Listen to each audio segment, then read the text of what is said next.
Hello everyone, so this is just end of the week, bit of a recap on all the open positions.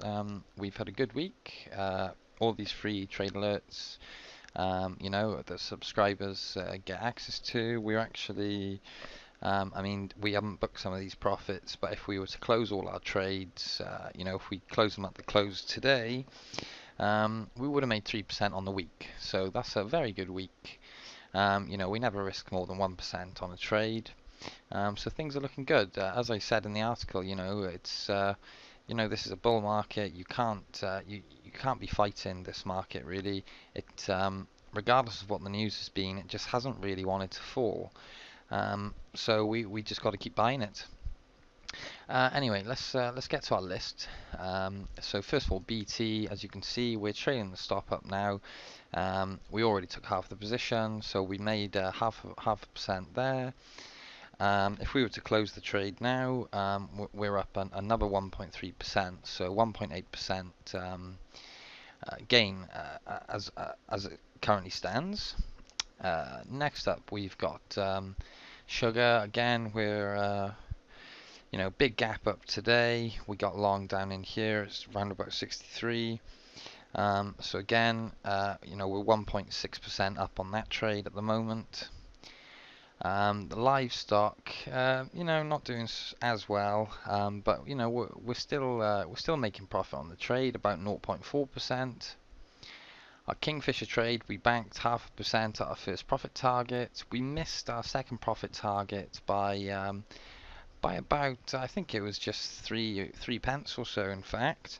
But that's 0.7% up at the moment, and hopefully we can tag our profit target early next week. Our Laco trade is coming back in our favour, so we're only down 0.1% on that trade currently. UCO, that's the second of our losing positions at the moment, but we're only down 0.25% on that trade.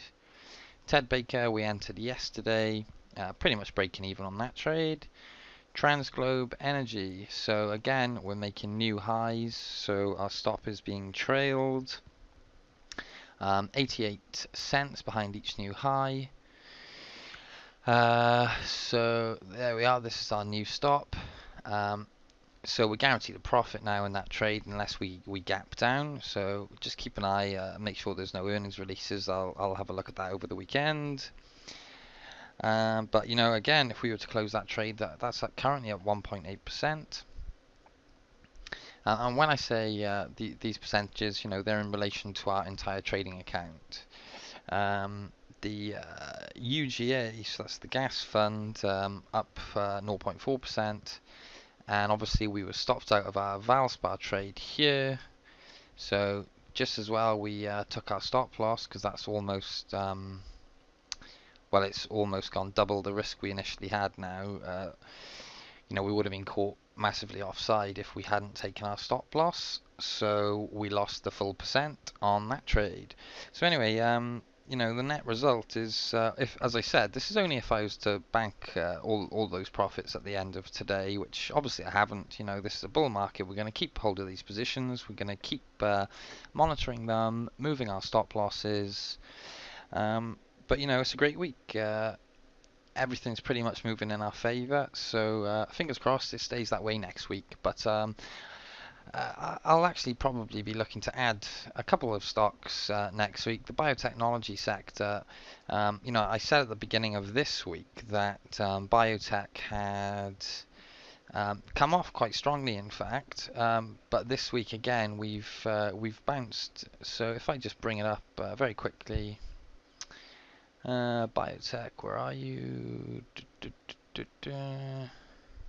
Excuse me. Here we go.